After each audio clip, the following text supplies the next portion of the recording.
Hi everyone. This video is an overview of Lesson Plan Assignment Part 1. So to start this presentation for this week, for this assignment, I would like us all to engage in an anticipation guide, which is a before reading strategy.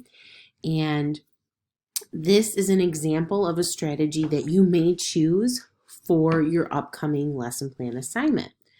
So to do this, you will read each of the statements that I've provided below, and then you will decide if the statement is true or false. To do that, you will click this hyperlink here, which will take you to the anticipation guide link for this assignment. And all the answers are not true. That's just how it popped up on the screen there. Okay. Part 2 of this anticipation guide would be considered a during reading strategy. So for this presentation, we will not work on part 2. We're just going to do part 1. So the 3 statements that I'll have you take a minute to think about are: Lesson Plan Assignment Part 1 is a total of 4 lesson plans. Lesson Plan Assignment Part 1 focuses on during reading strategies. Lesson Plan Assignment Part 1 is due Sunday, April 2nd, 2023 at 11:59 p.m. Eastern. So again, just take a moment before you continue on with the presentation to complete the anticipation guide.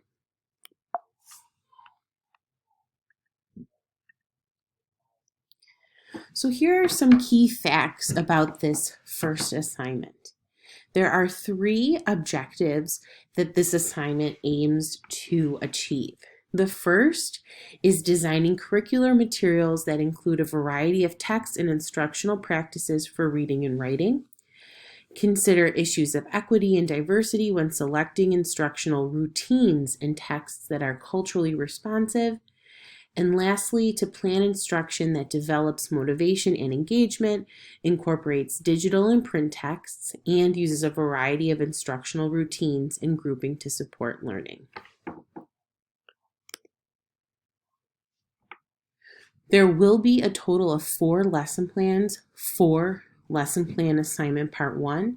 You are expected to write a lesson plan for each of the texts in your quad text set.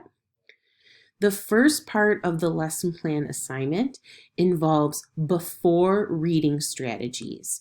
So you want to select strategies that are going to build prior knowledge, include important vocabulary that students will see throughout the unit.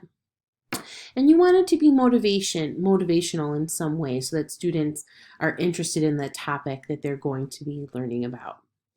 There is a template provided on UB Learns. There are also 2 examples on UB Learns that you can take a look at to see how previous students have approached the lesson plan assignment. The lesson plan assignment part 1 is due April 2nd at 11:59 p.m. Eastern. The rubric for the assignment is also posted on UB Learns, and if you completed the quad text set with a partner, you may continue to work with that same partner for this lesson plan assignment part 1. I encourage you to take a look at the examples that I've posted on UB Learns. Not only have I posted the examples, but you can also see my feedback to each of those assignments. A couple of things to pay attention to as you're looking at the examples and even the template. These lesson plans are written in a narrative format. So there's not necessarily like a table that you're filling out for these lesson plans or a specific structure. And the reason for that is because when you get a job, depending on the school that you work in and the district you work for, they will have their own template, their own structure, their own lesson plan design that they want you to follow. And so in order to make this project as useful to you in the field, we're keeping it as simple as can be. So you're just writing out the process in a narrative format. And you'll notice that in both of the examples provided. Also pay attention to the fact that each of the students are citing specific strategies from readings from the class, or perhaps they found different strategies outside of LAI 552, and that's completely fine. If you're going to use any strategies, they should be cited, and we should be following APA 7th edition formatting for those. So again, for this presentation, I'm using that anticipation guide. You can find more examples of that in the Brozo text. The last thing I want to call your attention to is the specificity that you should use when you're writing your lesson plans. So if it is an anticipation guide that you will use, show me what that anticipation guide will look like, or include the statements that you're going to share with students. If it is a word web or a word map, what are the words that you're expecting students to use in that map? You can include an example of what it looks like, or you can write out specifically what the words and the sentences and the phrases, etc. will be.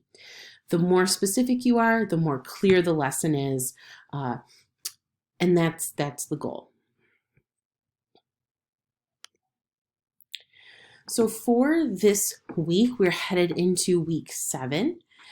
We have 3 readings: Brozo chapter 6, Lewis and Strong chapter 4, and Gillis 2014 B.